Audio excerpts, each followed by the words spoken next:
గీత గోవిందం cinema చూడగానే Rashmika Mandanna top heroine అవుతుందని చెప్పి అప్పుడే చెప్పాను. ఇప్పటికీ మీరు రివ్యూలో చూడొచ్చు, పాత అప్లోడ్లో ఉంటుంది. ఇవాళ దేశాన్ని ఏలేటువంటి నటిగా మారింది. మన తెలుగు నుంచి ఒకప్పుడు శ్రీదేవి జయప్రదలు వెళ్తే మళ్ళీ చాలా కాలం తర్వాత రష్మిక మందన మన టాలీవుడ్ నుంచి బాలీవుడ్కి వెళ్ళి బాలీవుడ్ని రూల్ చేస్తుందనే చెప్పాలి. ఎలాగంటే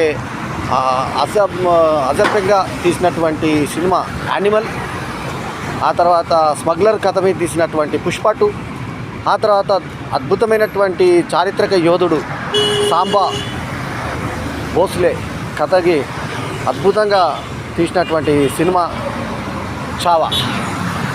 సో శివాజీ పెద్ద కుమారుడైనటువంటి అతని నిజ జీవిత కథని ఈ సినిమాగా సాంబా జీవితాన్ని తీయడం చావాతో 3 వరుస సూపర్ డూపర్ హిట్లు అందుకున్న రష్మిక మందనకి నేను ముందే చెప్పినట్టుగా పెద్ద హీరోయిన్ అవుతుందన్న జ్యోతిష్యం నిజమైనందుకు అభినందనలతో రష్మిక మందనకి శుభాకాంక్షలతో బల్లెం వేణుమాధవ్ ఆల్రౌండర్ స్టార్. ఈ వీడియో కనుక మీకు నచ్చితే లైక్ చేయండి, కమెంట్ చేయండి, షేర్ చేయండి. మా ఛానల్కు తప్పకుండా సబ్స్క్రైబ్ చేయండి. ఎల్లప్పుడూ మీ ఆదరాభిమానాలు ఆశించే మీ ఆల్రౌండర్ స్టార్ బల్లెం వేణుమాధవ్. నమస్తే, జై హింద్.